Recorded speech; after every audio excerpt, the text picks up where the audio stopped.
Tiny Puppy was shivering, tied to a tree with nothing but a note pinned above his head.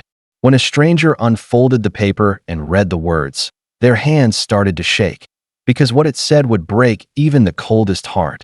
The park was quiet in the early hours, the grass still slick with dew and the first golden light of dawn filtering through the trees.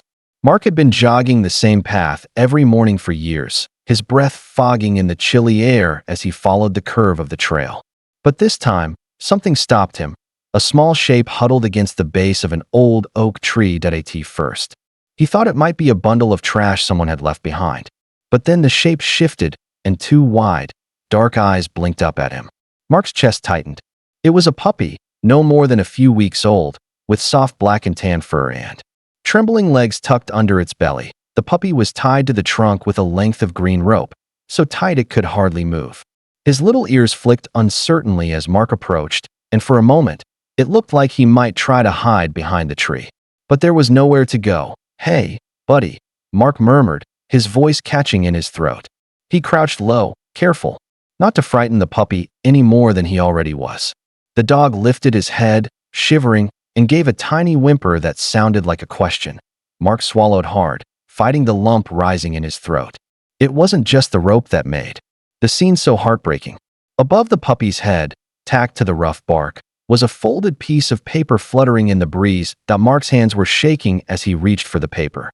The puppy watched every movement, his round eyes fixed on Mark's face, as if he already knew what the note would say. Mark carefully unfolded it, trying not to rip the damp corners. The handwriting was uneven, big letters that looked like they'd been written in a hurry or through tears. His eyes skimmed the first line, and he felt something twist deep in his chest. "His name is Charlie," he read on, each sentence heavier than the last. "I'm so sorry. I can't keep him. He's a good boy. He likes belly rubs and soft blankets. Please don't be mad. I tried everything. I hope whoever finds him will love him more than I could." A single tear slipped down Mark's cheek before he could stop it. He swallowed hard and looked back at the puppy, Charlie, who had lowered his head onto his paws. His small body shook with each cold gust of wind. Mark could picture the person who wrote the note, hands clutching the paper, heart breaking as they tied Charlie to the tree. Maybe it was someone who had fallen on hard times. Maybe it was someone who thought this was the only way. Carefully, he refolded the note and tucked it into his pocket. He reached out, his fingers brushing the top of Charlie's soft head. "You're not alone anymore," he whispered, voice hoarse. "I promise." Words spread faster than Mark could have imagined. At first, it was just a woman walking her golden retriever who stopped to see why he was crouched in the grass. Then a jogger paused, phone in hand, and took a photo of the puppy, tied to the tree. Within minutes, more people gathered, their faces drawn tight with sorrow and disbelief. A little girl broke away from her mother's side and knelt next to Mark. She reached out timidly to touch Charlie's ear. The puppy flinched at first, then slowly leaned into her small hand. "Mommy," the girl whispered, "he's so scared." "I know, sweetheart," her mother murmured, wiping her eyes. Someone brought a blanket from their car, and Mark carefully draped it over Charlie's back.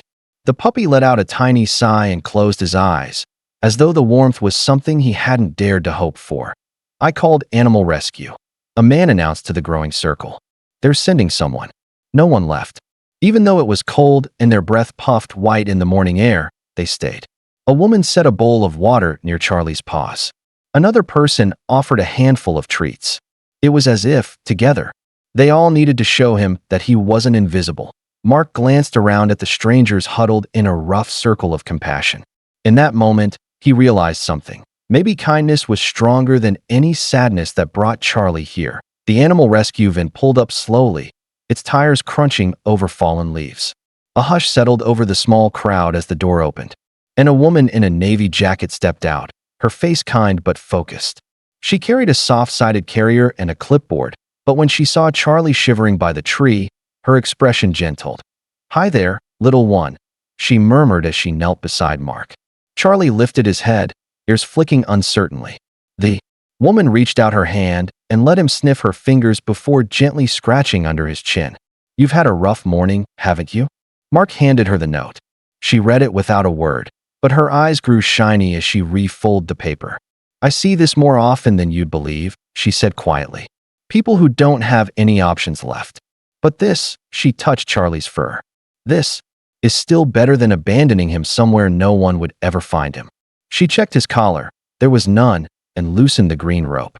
Charlie whimpered and pressed closer to Mark's leg, as though afraid the kindness might vanish. The rescuer moved slowly, wrapping him in a soft fleece blanket before lifting him gently into her arms. "You're safe now," she whispered to him. The crowd let out a collective breath, as if everyone had been holding it since dawn. Mark felt something uncoil in his chest. He knew this wasn't the end of Charlie's story, only the beginning of a better one. By the time the rescue van pulled away, someone had already posted a photo online. Charlie sitting in the grass, wrapped in his blanket, the note pinned to the tree above his head.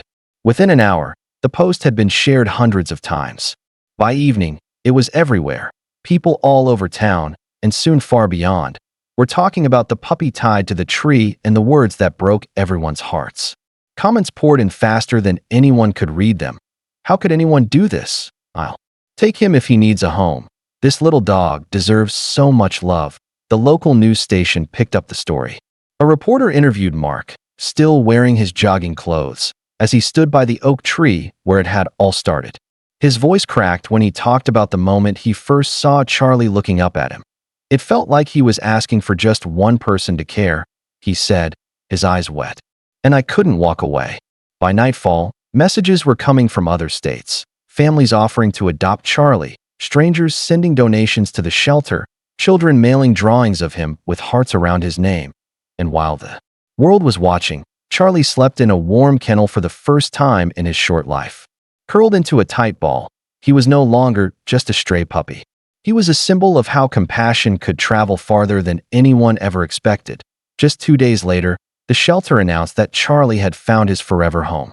They chose a family whose application stood out not just for their kind words, but for the way they promised to honor the note left behind, to love him more than anyone ever could. On the day they came to pick him up, the little German Shepherd puppy watched from his kennel, tail thumping nervously against the blankets.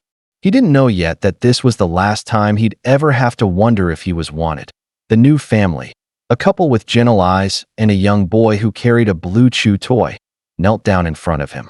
The boy held out his hand, and Charlie sniffed it cautiously before pressing his nose into the boy's palm. "Hi, buddy," the man said, voice warm. "Welcome home." As they walked out of the shelter, sunlight streamed through the glass doors, painting the floor in long, golden stripes. Charlie hesitated on the threshold for a moment, then stepped into the light without looking back. That night, he curled up on a soft bed in a room of his own. For the first time, he slept without waking in fear. The family decided to call him Lucky, because no matter how his story began, it ended with hope. And though he would never know how many hearts he had touched, Lucky had become proof that even the smallest creature can inspire a world of kindness.